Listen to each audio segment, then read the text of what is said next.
사다는 일, 관점과 형식을 비교하면 읽기. 자, 동일한 하재를 다룬 여러 글이 나와.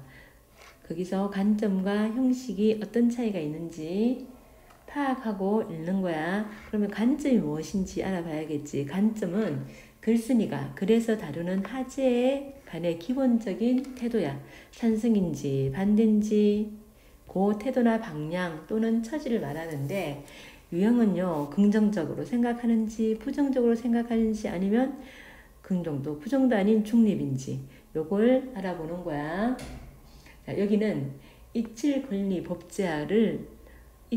법제화라는 동일한 하재를 갖고 하나는 찬성, 하나는 반대, 이렇게 두 편의 글이 나온다. 두 번째, 대상을 대하여 글쓴이의 간접 파악하는 방법. 자, 처음에 글의 제목을 보는 거야. 제목이 우리 보면 첫 번째 권리는 일칠권리 법제화 시급해. 그럼 법제화를 빨리 하자는 소리잖아. 그러면 일칠권리 법제화를 찬성하는 입장이겠지. 두 번째 글은 일칠권리 법제화 신중해야. 그러면 하지 말자는 소리잖아. 그지? 그러면 일칠권리 법제화에 부정적인 생각을 갖고 있는 거야. 자, 글의 제목에 글쓴이의 관점이 단적으로 드러나는 경우가 많으니까 글쓴이가 어떤 관점을 갖고 있는지 처음에 제목을 보고 파악하고, 그리고 대부분 글의 앞부분에 글쓴이의 관점이 많이 나와 있어. 그러면 글의 앞부분을 잘 보는 거야.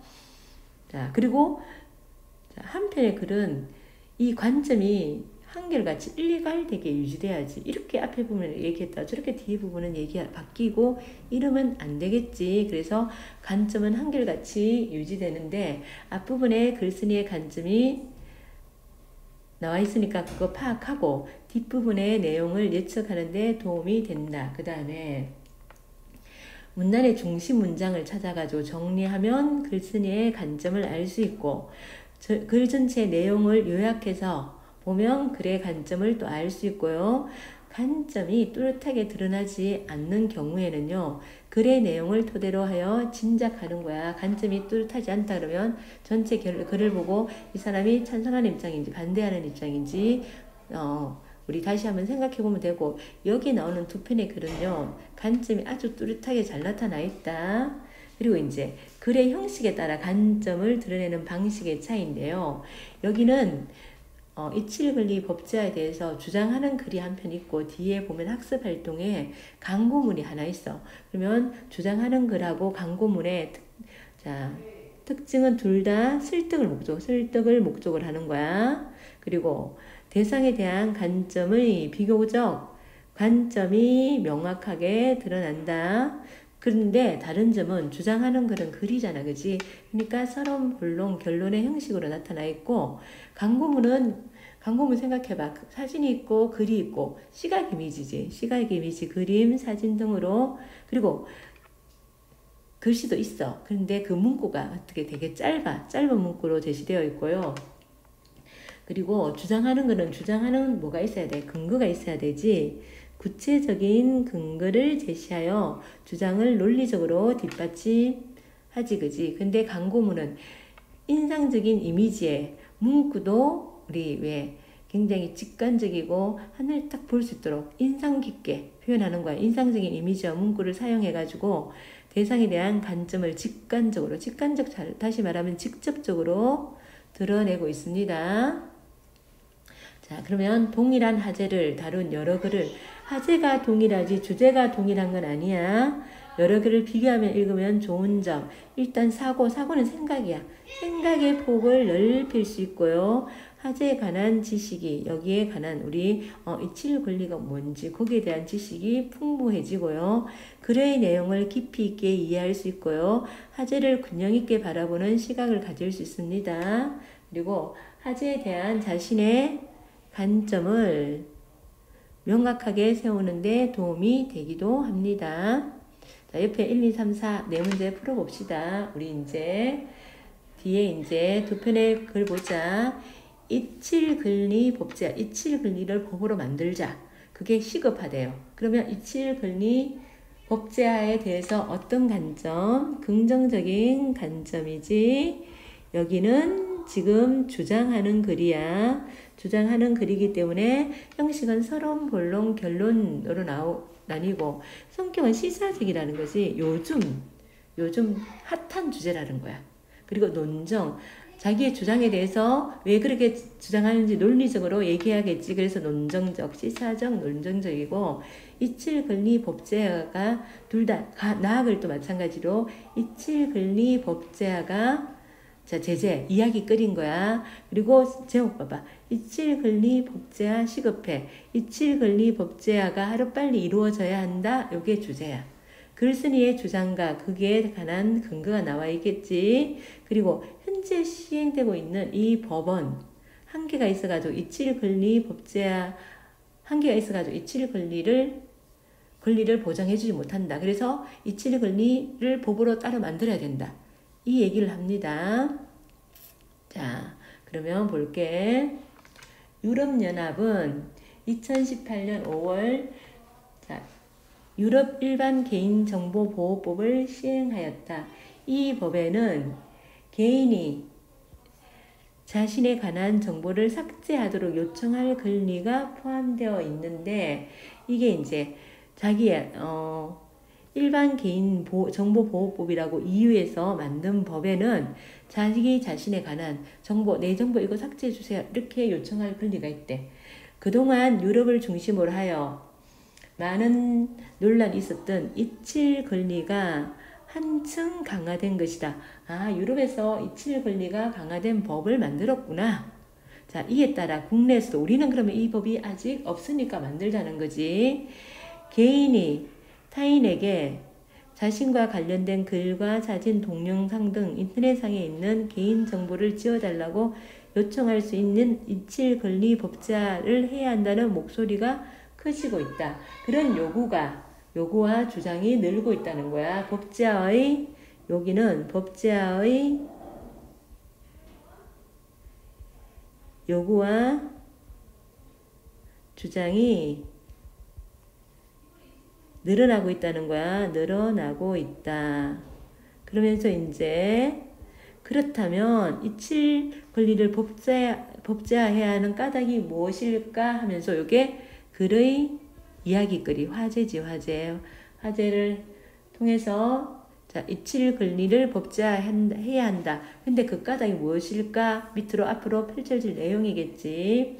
자, 핵심 포인트 1 보면 이칠 권리의 의미는 개인이 타인에게 자신과 관련된 글이나 사진, 동영상 등 인터넷상에 있는 개인정보를 지워달라고 요청할 수 있는 권리가 이칠 권리고요. 이칠 권리의 법제화에 관한 관점 보면 시급해. 그리고 법제화해야 한다는 목소리가 커지고 있다.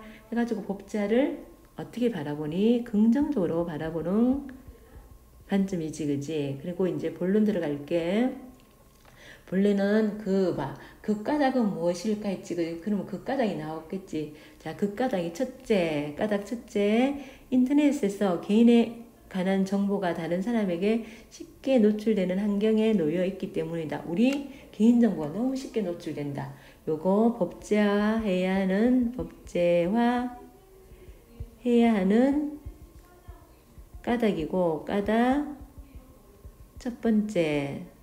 자, 개인에 관한 정보가 너무 쉽게 노출되어 있다. 환경에 있다. 최근에는 간단한 인터넷 검색만으로도 개인에 관한 정보를 쉽게 얻을 수 있을 정도로 인터넷 공간에 개인에 관한 각종 정보가 넘쳐난다. 그런데 개인정보에 허위사실이 더해져 학대 재생산되는 경우도 발생하기도 하고, 자, 여기가 그냥 개인정보도 쉽게 우리가 쉽게 알아볼 수 있는데, 근데 또 이게 여기에 허위 정보가 더해져가지고 학대 재생산된대. 그러면 인터넷상 개인정보가 유출되면 개인정보 유출의 문제점, 정보 유출의 문제점 있는 그대로만 자, 이렇게 노출돼도 위험한데 거기에 허위사실이 더해진다는 거야. 그리고 두 번째는요. 악의로 타인의 정보를 알아 퍼뜨려 내려는 이른바 신상틀기가 일어나기도 한대요. 이게 문제점 두 번째지. 허위사실이 보태져 가지고 학대 재생산되고, 두 번째는요, 신상틀기가 일어나기도 한다는 거야. 이러한 문제는 심각한 사생활 침해로 이어질 수 있으며, 그러한 일을 겪은 사람은 사회생활을 정상적으로 하기 어려울 수도 있다. 자, 그러면 이렇게 되면 개인정보가 쉽게 검색되고, 그리고 거기에 거짓이 더해져가지고 학대 재생산되고, 거기에다가 악의로 신상틀기가 일어나고, 이렇게 되면 사회생활이 정상적으로 어려워지기도 한대요. 그러면 요거는 개인정보 유출의 부정적 결과지. 그래서 이걸 막기 위해서 법제화해야 된다는 거지. 개인정보 유출의 부정적 결과이고, 둘째, 이칠 권리의 법제화로 개인정보 자기결정권을 보장할 수 있기 때문이다. 이게 이제 법제화해야 하는 까닭 두 번째지. 법제화해야 하는 까닭 두 번째. 첫 번째는 뭐였니? 우리가 개인 내 정보가 쉽게 노출되어 있다. 두 번째는 개인정보 자기결정권을 보장할 수 있다. 이게 무슨 말이냐? 그러면 개인정보 자기결정권이 뭐냐? 개인정보 자기결정권은요, 개인 스스로가 자신에 관한 정보를 어느 범위까지 공개할 것인지, 공개한 정보가 어떻게 이용될 것인지를 결정할 수 있는 권리가 개인정보 자기결정권. 나는 내 이름만 공개하겠습니다. 나는 내 이 정보를 사용 못하게 하겠습니다. 나는 아예 지우겠습니다. 이렇게 자기가 결정하는 게 개인정보 자기결정권이야. 넘길게. 자, 이 권리는 우리가 기본적으로 보장받아야 하는 권리로서, 이 권리, 어떤 권리? 개인정보 자기결정권은 기본적으로 보장받아야 할 권리고, 알 권리나 표현의 자유만큼이나 중요하다. 사람들이 알 권리를 얘기해가지고 이거 법제하면 안 된다는 그러거든. 근데 그 알 권리나 표현의 자유만큼 우리 요게 개인정보 자기결정권이 중요하다는 거야. 요 개인정보 개인정보 자기결정권의 중요성이지. 결정권의 중요성이 뭐만큼 중요하다? 알 권리나 표현의 자유만큼, 알 권리나 표현의 자유만큼 중요하다는 얘기를 하는 거야. 인터넷 이용자는 다른 사람이 자기에 관한 정보를 동의 없이 함부로 수집하는 것을 막을 수 있어야 한다. 이칠 권리를 법제화한다면 개인은 인터넷 공간에 존재하는 자기의 정보를 스스로 삭제하거나 또는 삭제를 요청함으로써 개인정보 자기결정권을 행사할 수 있다. 이게 이제 삭제하는 것도 삭제 요청하는 게 개인정보 자기권 행사야. 자, 셋째, 이제 왜 법제화해야 되는지 그 세 번째. 우리나라에서 시행되고 있는 법만으로 이칠 권리를 충분히 보장할 수 없기 때문에 법제화해야 되는 까닭 세 번째. 법제화해야 되는 까닭 세 번째고요. 현재 우리나라에는 개인정보보호법과 정보통신망법이 있어요. 자, 이제 있어가지고 사생활 침해나 명예훼손 등 개인 권리가 침해된 경우에 인터넷 검색 서비스 사업자에게 해당 정보를 삭제를 요청할 수 있는 권리를 보장하고 있다. 이런 게 있어가지고 내가 개인의 권리가 침해되었다 그러면 정보 삭제해주세요 이렇게 요청할 수가 있어요. 그런데 문제는요, 그 정보 때문에 사생활이 침해되었거나 명예가 훼손되었다는 사실을 증명해야 된대요. 그러니까 쉽게 말하면 개인정보보호법과 정보통신망이 있어가지고 내 정보를 삭제해달라고 요청할 수 있지만 이렇게 사실을 증명해야 되기 때문에 사실은 힘들다는 거지.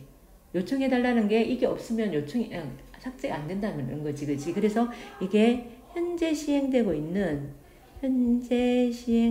있는 이 개인정보보호법과 정보통신망의 문제점이야.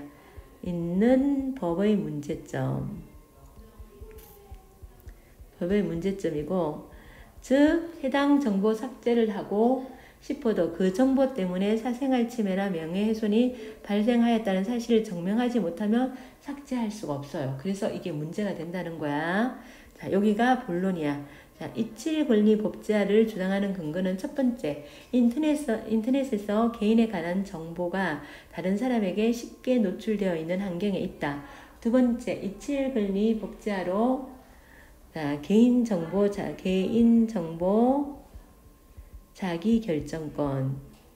자기결정권을 보장할 수 있다. 그 다음에 우리나라에서 시행되고 있는 법이 뭐였었지?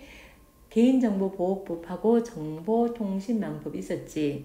근데 이 법으로 이칠 권리를 충분히 보장할 수가 없는 거야. 왜? 개인이요, 내가 명예훼손 받았어요, 명예훼손 당했어요, 이걸 개인이 증명해야 되는 거야.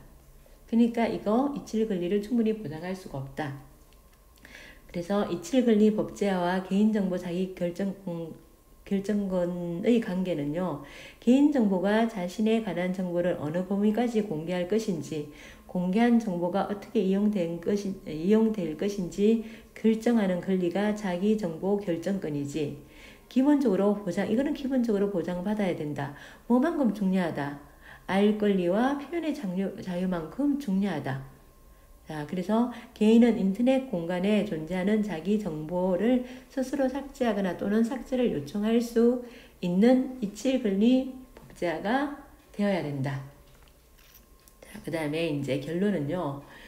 개인에 관한 정보가 다른 사람에게 노출되기 쉬운 상황에서 현재 시행되고 있는 법만으로 개인정보 자기결정권을 보장하는 데 한계가 있다. 요거 앞부분, 본론 부분 요약이지. 요거는 여기까지는요. 본론 부분. 자, 요약이고요. 따라서 이칠 권리 법제화에 사생활 침해를 막고 그리고 개인 정보 자기결정권을 보장해야 한다. 그러면 자, 요걸 하려면 여기 하면 이칠 권리를 법제하면 사생활 침해를 막을 수 있고 개인정보 자기결정권이 보장된다. 이칠 권리 법제화가 하루빨리 이루어지기를 바란다. 이게 글쓴이의 주장이지. 이게 글쓴이의 주장이고요. 주장으로 마무리 지었습니다. 그러면 우리 이제 긍정적인 글쓴이의 주장하고 긍정적인 거 봤지. 이제 우리 부정적인 거 이칠 권리 법제화의 부정적인 글을 한 편 볼게. 이칠 권리 법제화 신중해야. 이 제목에서 벌써 부정적인 느낌이 들죠. 이것도 마찬가지로 주장하는 걸 그러면 서론, 본론, 결론으로 이루어졌겠지. 시사적이라는 게 뭐라고요? 지금 이 시점에 가장 핫한 거 시사적. 논정적이 뭐라고요? 주장을 근거를 제시해서 논리적으로 얘기했다. 자, 이칠 권리 법제화 신중히 접근해야 된다. 할 필요가 있다. 자, 여기서는요. 일상생활에서 일어날 법한 일을 들어 이런 거 가정해가지고 이칠 권리 법제하면 생길 수 있는 문제를 제시하고 있습니다. 자, 서론 부분부터 볼게. 2014년 5월 유럽 사법재판소는 인터넷상의 개인정보 삭제를 요구하는 재판에서 이칠 권리를 인정하는 판결을 내렸다. 스페인의 한 변호사가 자신의 개인정보가 담긴 기사를 발견하고 인터넷 검색 서비스 업체에 해당 기사가 검색되지 않도록 요청하였는데 법원에서 이 주장을 받아들인 것이다. 그러면서 구체적 사례가 나왔다. 그지? 이칠 권리에 대한 구체적 판결 사례가 나왔다. 그지? 사례를 통해서 자, 독자의 관심과 흥미를 유발하고 있어요. 흥미를 유발하고 있고 이 판결을 계기로 많은 국가에서 이칠 권리에 관해 관심을 두기 시작했다. 최근에는 우리나라에서도 이칠 권리 법제화에 관한 논의가 활발하게 진행되고 있다. 자, 그런데 이칠 권리 법제하면 다음 같은 문제들이 생겨날 수 있다. 법제화의 부정적이네. 요것도 봐도 법제화의 부정적인 걸 법제화의 부정적. 자, 여러 가지 문제가 있대요. 이거는 법제하면 여러 가지 문제점이 생겨날 수 있대요. 자, 우리나라에서 논의가 되고 있지만은 이거 시행하면 문제점이 많아요. 이렇게 얘기하는 거지.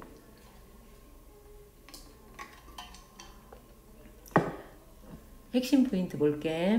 많은 국가에서 이칠 권리에 관심을 갖게 된 계기 2014년 5월 유럽 사법재판소에서 자, 삭제해달라는 재판이 열렸고 거기서 인정하는 판결이 내렸지. 그러면서 이제 관심을 갖게 된 거야. 이칠 권리 법제에 관한 관점은요. 신중해야 되고요. 이칠 권리 법제하면 다음과 같은 문제점이 생길 수 있다 해가지고 요 문구를 보면 부정적인 관점을 갖고 있다는 걸 알 수 있지. 자, 본론 들어갈게요. 먼저 이칠 권리 법제하면 국민의 알 권리가 침해될 수 있다. 첫 번째 문제점, 여러 가지 문제점이 있다 그랬지. 첫 번째 문제점은 알 권리가 침해될 수 있다. 자, 법제화의 문제점, 법제화의 문제점 첫 번째. 자, 알 권리가 침해당한다. 모든 국민은 중요한 결정을 내릴 때 정보를 충분히 이용할 수 있다. 예를 들어 여기는 이제 이거 구체적 상황을 가정하여 예시를 들었어. 여기서 여기까지는 구체적 상황을 가정하여 예시를 든 거야. 밑에도 마찬가지. 요 예시가 몇 개 나와요. 예를 들어 정치인을 선출하기 위해 후보자의 과거 행적을 인터넷에서 검색해 볼 수 있다. 그런데 어떤 후보자가 이칠 권리를 들어 자신에게 불리한 정보를 삭제하도록 요구해 그 후보자에 관한 정보가 삭제된다면 국민은 후보자에 관한 정보를 충분히 얻기 어려워 그 후보자가 정치인으로 선출되기 적합한 사람인지 판단하기 어려울 것이다. 구체적인 상황을 가정했지, 그지? 그 두 번째, 그러면 안 되겠지. 이거 만일 진짜 요럴 때면 약간 문제가 있다, 그지? 이칠 권리가 있으면, 그지? 그럼 알 권리가 침해된 거 맞네, 그지? 그러면 두 번째, 표현의 자유가 침해될 수 있다. 선생님은 요건 약간 동의가 안 되더라고. 그러면서 표현의 자유는 자신의 생각이나 표현의 자유가 뭔지 나왔어. 표현의 자유가 뭐냐면 자신의 생각이나 의견, 주장 따위를 자유롭게 표현할 수 있는 권리로 민주주의 사회에서 필수 불가결한 기본권이라고 할 수 있다. 꼭 필요한, 없어서는 안 되는 권리라는 거야. 예를 들어 해가지고 이제 여기서부터 구체적 상황을 가정한 예시가 나온다. 민호가 친구인 정수를 평가한 내용이 담긴 게시물을 자기의 누리 소통망에 올렸다고 가정해 보자. 이칠 권리 법제하면 정수는 민호에게 해당 게시물을 삭제해달라고 요구할 수 있다. 야, 민호가 이거 하면 좀 약간 왜 정수를 평가하는 글을 올릴까? 선생님 요건 약간 동의가 안 되더라고. 그러면 이럴 경우 게시물을 올린 민호의 표현의 자유가 침해될 수 있는 것이다. 이거 좀 약간 얘가 좀 맞지 않은 것 같은 느낌이 들지만 하여튼 표현의 자유가 침해되는 그런 상황이야. 여기 또 구체적 상황을 가정하여 예시로 들고 이렇게 하면 뭐가 좋겠니? 알기 쉽게 설명되지, 그치? 이렇게 되면 상황을 가정해서 예시로 들면 알기 쉽게 설명할 수가 있는 거야. 셋째, 자, 요게 이제 이럴 경우 게시물을 올린 민호의 표현의 자유가 침해될 수 있는 것이다. 이렇게 되면 이제 이칠 권리하고 표현의 자유가 부딪히는 거야. 앞에는 이칠 권리하고 표현의 자유가 부딪히는 거고 자유가 부딪힘. 앞에는 뭘까요? 앞에 여기는 여기는 뭐가 여기는 이칠 권리하고 알글리가 부딪히는 거지. 부딪힘. 셋째, 이칠근리를 법제하면 그 법의 적용 범위에 논란이 될 수 있다. 이게 문제점 세 번째. 문제 세 번째고, 같은 정보에, 약간 문제 두 번째 이거 안 했는 것 같아. 요거 문제 두 번째지. 이거 안 적어도 뭐 알겠지, 그치? 자, 같은 정보에 관해 어떤 사람은 공적 영역에 속하는, 공적, 국가나 사회에 관계되는 것, 이게 공적인 영역에 속하는 정보로 보고 해당 정보를 삭제하는 것에 반대할 수도 있다. 한편 또 다른 사람은 해당 정보를 순수한 사적 영역에 속하는 정보로 보아 이칠근리의 적용 대상이라고 판단할 수 있다. 이게 이제 공적인지 사적인지 요게 좀 애매하다는 거야. 그러면서 또 이제 자, 예를 들었어. 똑같이 상황을 가정해서 예를 들었다. 공무원과 같은 공인이 누군가와 식사를 하였다는 정보는 이게 공적 정보일까요? 사적 정보일까요? 판단하기 어려운 문제이다. 자, 요게 이제 이게 공적 정보인지 사적 정보인지 판단하기 어려운 거야. 그러면 여기서는요. 정보의 공공성을 판단하기 어려운 예야. 이게 정보의 공공성을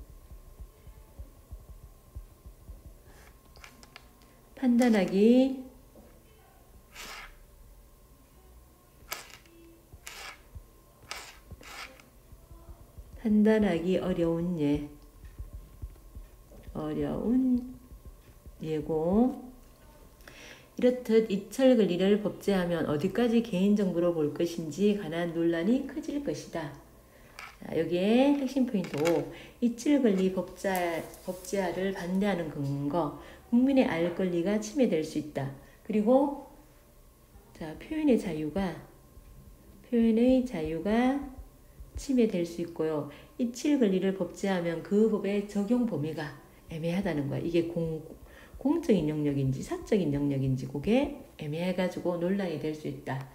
이칠근리의 법제화로 생길 수 있는 문제 상황의 예로 지금 정치인 후보자가 과거 행적을 삭제해 국민들이 후보자에 관한 정보를 충분히 얻기 어려워진 경우에는 알 권리가 침해당하고 민호가 친구인 정수를 평가한 내용이 담긴 게시물을 올릴 경우에는 이거는 어디에 표현의 자유에 침해된다.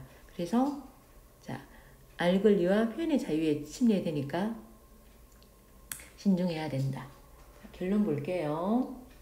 지금까지 살펴본 것과 같이 자, 이칠근리를 법제하면 여러 가지 문제가 생길 수 있다. 요게 관한 자, 몇몇 이치근리를 삭제하려다가 오히려 더 큰 문제가 발생할 수 있다. 여기에 관한 속담은요. 빈대 잡으려다. 자, 초가 상간 태운다. 작은 거 뭔가를 해결하려다가 크게 집을 다 태울 수도 있다는 거야. 몇몇의 이칠근리를 그 때문에 법제화를 한다면 우리가 알 권리나 표현의 자유 같은 우리 기본권들이 오히려 침해당할 수가 있다. 이런 거야. 그러므로 일칠근리를 성급하게 법제하려 하지 말고 뭐 하자고요? 인터넷 검색 서비스 분야의 기업들이 사회 통념을 고려하여 정보를 삭제할 수 있는 기준과 절차를 마련해 시행하는 것이 바람직하다 하면서 이칠근리 법제화의 대안이야. 이칠근리 자, 법제화의 대안이고요. 이 대안이고 이칠근리 법제화 신중하게 그래서 접근해야 한다. 여기가 맨 끝에 이 부분이요. 글쓴이의 주장에 해당되겠지. 글쓴이의 주장. 그러면서 이칠근리 법제화 신중해야 된다. 입니다. 여기까지가 이제 가나 내용 받고 이제 뒤에 우리 소단은 마무리 한번 보자. 첫 번째 각을 이칠근리 법제화 시급해 주장하는 걸 둘 다 주장하는 글이다. 주제는 법제화가 하루빨리 이루어져야 한다는 거고 제재는요 이칠근리지. 제재는 똑같아요. 가글이나 나글이나 이칠글리 법제화 제재는 똑같은 거다. 특징은 글쓴이의 주장과 근거, 주장하는 글이니까 주장과 근거가 분명해야겠지, 그지? 그리고 현재 시행되고 있는 법의 한계를 지적하며 이칠글리 법제화의 필요성을 주장하고 있고요. 글이 짜임은 서론, 본론, 결론. 서론은 법제화해야 한다는 목소리가 커지고 있으니까 법제화해야 되는 까닭이 뭔지 세 가지 나왔지. 그리고 한 번 더 결론은 빨리 이루어져야 한다면서 강조하고 끝냅니다. 나글은요. 이칠글리 법제화 신중해야 된다. 주장하는 글이고요. 똑같이 이칠글리 법제화가 제재고요. 자, 어떻게 해야 된다고? 신중한 접근이 필요하다는 거고, 그것도 마찬가지로 주장하는 글이니까 주장과 근거가 분명하게 나타나 있고, 일상생활에서 일어날 법한 일을 들어 이칠글리를 법제하면 생길 수 있는 문제를 제시하는 거야. 그래서 있을 만한 상황을 가정해서 보여주고 있습니다. 자, 서론, 본론, 결론 똑같은 결의 구조고요. 이칠글리 법제하면 문제가 생길 수 있다고 얘기하고요. 그 문제점을 본론에서 놔야 됐고 결론은 그래서 신중히 접근해야 한다는 얘기를 하고 있습니다. 자, 법제화 보면 두 개 관점. 자, 첫 번째 가는요. 긍정적 관점이고 나는 부정적 관점이지. 자, 여기는 하루빨리 이루어져야 한다는 소리고 신중한 접근이 필요하다는 얘기지. 자, 그 근거로는요. 개인정보가 쉽게 노출되는 환경에 놓여 있다. 그리고 법제하면 개인정보 자기결정권을 보장할 수 있고요. 그리고 현행법만으로 일칠권리를 충분히 보장할 수 없다고 세 가지 근거를 들었고 자, 부정적인 관점도 마찬가지야. 세 가지 근거를 들었는데 법제하면 알 권리가 침해당한다. 그리고 두 번째는 표현의 자유가 침해당한다. 세 번째는 적용 범위가 논란이 있다. 공적인지 사적인지 그 적용 범위가 논란이 된다. 자, 학습 활동 엿보기 볼게요. 가나에서 공통으로 다룬 하제는 무엇인가? 공통으로 다룬 하제 이칠권리의 법제하지. 법제하고 그리고 주장과 근거 나누어 정리해보면 자, 주장은 이칠권리 법제화가 하루빨리 이루어져야 된다. 세 가지지. 다른 사람에게 우리 개인정보 쉽게 노출된다.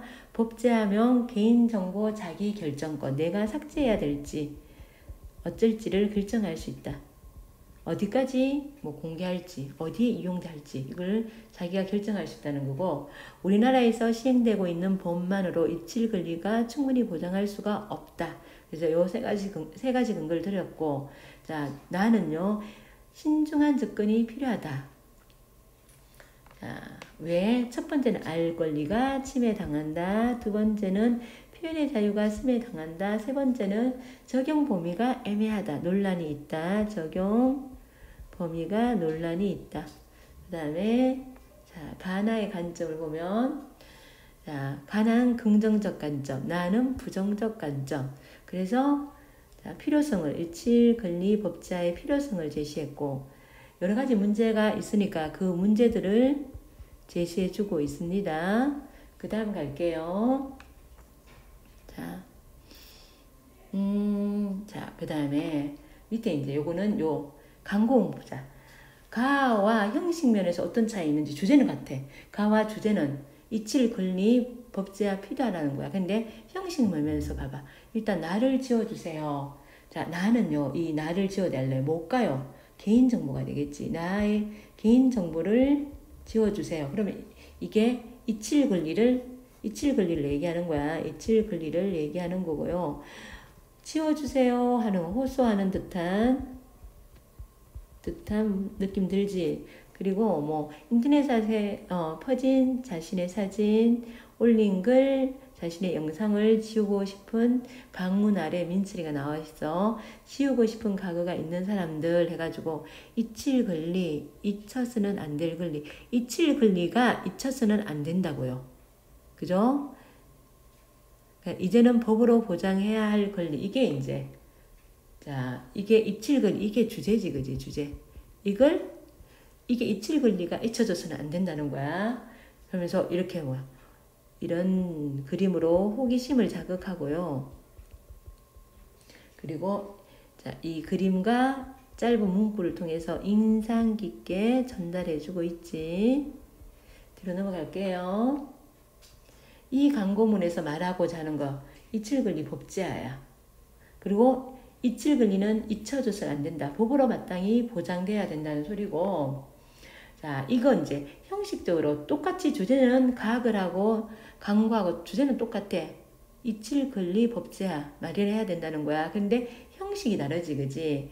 자, 요거는 주장하는 글이야. 주장하는 글이고, 그러니까 서론, 본론, 근론의 구성으로 되어 있고, 질문을 던진 후에 그에 대해서 논리적으로 자, 쭉 제시하고 있지, 그지? 주장을 뒷받침하는 근거도 세 가지 나누는데, 광고문은 짧은 문구지. 그리고 그림과 함께 제시되어 있고, 자, 앞에 뭐라 되어 있니?